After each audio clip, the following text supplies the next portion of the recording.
Doctor साहब, जैसे कि अभी हम भ्रांतियों के बारे में और कैंसर से जुड़े हुए जो मिथ हैं उनके बारे में बात कर रहे थे, तो कुछ कॉमन मिथ हैं जो महिलाएं अक्सर सोचती हैं। जैसे कि कुछ महिलाएं सोचती हैं कि कैंसर का खतरा सिर्फ उन्हें ही हो सकता है।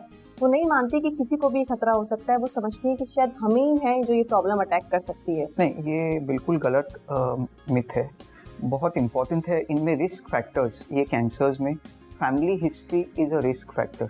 तो जिनकी फैमिली में अगर ये कैंसर है, अगर हम ब्रेस्ट कैंसर की बात करें या गायनेकोलॉजिकल कैंसर्स की बात करें, तो किनके most common first degree family member या मतलब मदर, सिस्टर, ग्रैंड मदर, किसमें ये कैंसर है तो उनमें थोड़ा रिस्क ऑफ कैंसर ज़्यादा होता है। तो ये लेडीज़ को अगर रेगुलर चेकअप करें तो मे बी अर्ली स्टेज या प्री कैंसरस स्टेज में ये बीमारी पकड़ी जा सकती है। तो बहुत इंपॉर्टेंट है कि जिनकी फैमिली हिस्ट्री में कैंसर है उन्हें रेगुलर चेकअप्स और फ्रीक्वेंटली करने चाहिए।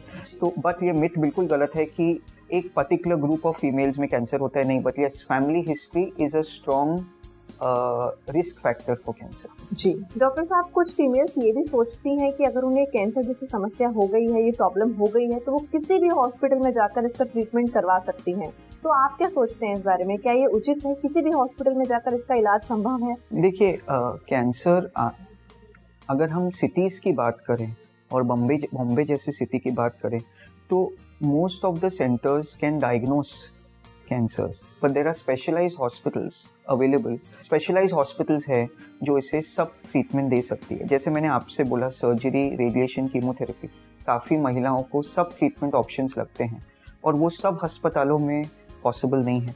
बट हमारी गवर्नमेंट ने अभी every state has a regional centre for cancer है, तो लोगों को अपना स्टेट छोड़ के दूसरी जगह जाने की ज़रूरत नहीं पड़ती है कैंसर के इलाज के लिए।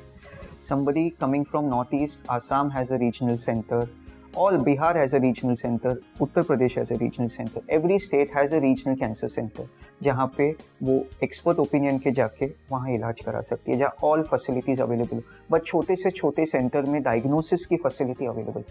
जी डॉक्टर साहब, एक और चीज़ मैं आपसे पूछना चाहूँगी कि कुछ महिलाएं सोचती हैं कि अगर वो अपने आप को मेंटेन करके रखें, अपनी अच्छी डाइट लें, अच्छी एक्सरसाइज करें, अपने वेट को मेंटेन करके रखें, तो उन्हें ये बीमारी कभी नहीं हो सकती, कैंसर का खतरा उनको कभी नहीं होगा। तो क्या ये बात सच है पूरी तरह से? ना, ये सेंटेंस 100% सच नहीं है, बट कैंसर का, जैसे मैंने आपसे पहले बात किया, एक रिस्क फैक्टर है एनवायरमेंटल फैक्टर। वो हम फैक्टर एलिमिनेट करते हैं अगर हम हेल्दी लाइफस्टाइल और एक्सरसाइज रहेंगे। बट काफ़ी जनों में कैंसर होता है बिना कोई कारण के। तो यस, हेल्दी लाइफस्टाइल से हम एनवायरमेंटल फैक्टर को एलिमिनेट करते हैं, पर ऐसा नहीं है कि इनमें कैंसर नहीं हो सकता। बट कैंसर एनवायरमेंटल फैक्टर के कारण इनमें कैंसर नहीं होगा। जी डॉक्टर साहब, एक और चीज़ मैं आपसे जानना चाहूँगी कि एक और मिथ है हमारी सोसाइटी में कि एंटी परस्पिरेंट या फिर डीओ वगैरह लगाने से भी ना कैंसर का खतरा बढ़ जाता है। तो इस बात में कितनी सच्चाई है? आप क्या सोचते हैं इस बारे में? बिल्कुल सच नहीं है, ये बिल्कुल ही रॉन्ग स्टेटमेंट है, क्योंकि कैंसर होने के मल्टीपल फैक्टर्स होते हैं। सिर्फ डिओडोरेंट लगाने से कैंसर नहीं होता।